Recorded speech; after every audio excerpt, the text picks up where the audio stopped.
एक भी मिनट। और अगर हमारा भजन और भगवान अध्यात्म से चित्त नहीं जुड़ा तो शरीर से जुड़ा है, और शरीर से जुड़ा है तो वासना से जुड़ा है, वासना से जुड़ा है तो पाप कर्म होगा, पाप कर्म होगा तो पक्का यही चलेगा, चिंता भय शोक उद्विग्नता ये अंदर आएगा, आगे चलकर ये डिप्रेशन रूप रख लेता है। तो अगर हम नाम जप करें, भगवान का आश्रय ले लें, सत्संग सुने, गंदे आचरणों पर रोक लगा दें तो अभी ठीक हो जाए। लेकिन अपने लोग गंदे आचरण भरपूर करते हैं और सोचते हैं कोई जंतुर बांध दे, कोई छूछा कर दे, हमें ठीक कर दे, विश्व में कोई पैदा नहीं हुआ, विश्व में कोई पैदा नहीं, सब नौटंकी नाटक, कुछ नहीं। को न काहू के दुख सुख कर दाता और निज कृत कर्म भोग सुन भ्राता। कोई दुख सुख देने वाला नहीं, आपका कर्म ही दुख सुख देने वाला है। तो अभी बच्चा संभालो तो अपने को संभाल सकते हो, नाम भगवान का जप करो, राधा राधा राधा राधा। और जो गंदी बात है वो आप जानते हैं, वो मत कीजिए। देखो ये कोई अगर कहे कि हम पाप कर्म को जानते नहीं थे हमसे हो गया, तो मुझे लगता है कि ये झूठ बात है। आपके हृदय में भगवान बैठे हुए बता देते हैं कि गलत है।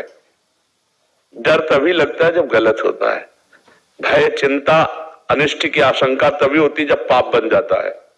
आपसे पाप बन गया है, स्पष्ट है, आप अपने रजिस्टर को खुद जांचिए न्यायाधीश बन करके, तो आप देखेंगे कि अगर इन पापों का मुझे दंड मिलता तो कितना भयानक होता। और वो पाप गुप्त हैं तो गुप्त नहीं रहेंगे, वो आपको ही जलाएंगे, वो आपको। ये केवल आपका प्रश्न नहीं है, ये लाखों का प्रश्न है, ये आपका केवल प्रश्न नहीं है, ये लाखों मनुष्यों का प्रश्न है। सबके हृदय में चिंता, भय की आशंका, शोक, आगे की चिंता, व्यर्थ चिंतन, ये सब बना रहता है।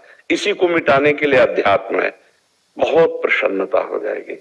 हम ये कह रहे हैं अगर चित्त भगवान में जुड़ा है, कोई भय नहीं, कोई दुख नहीं, कोई शंका नहीं।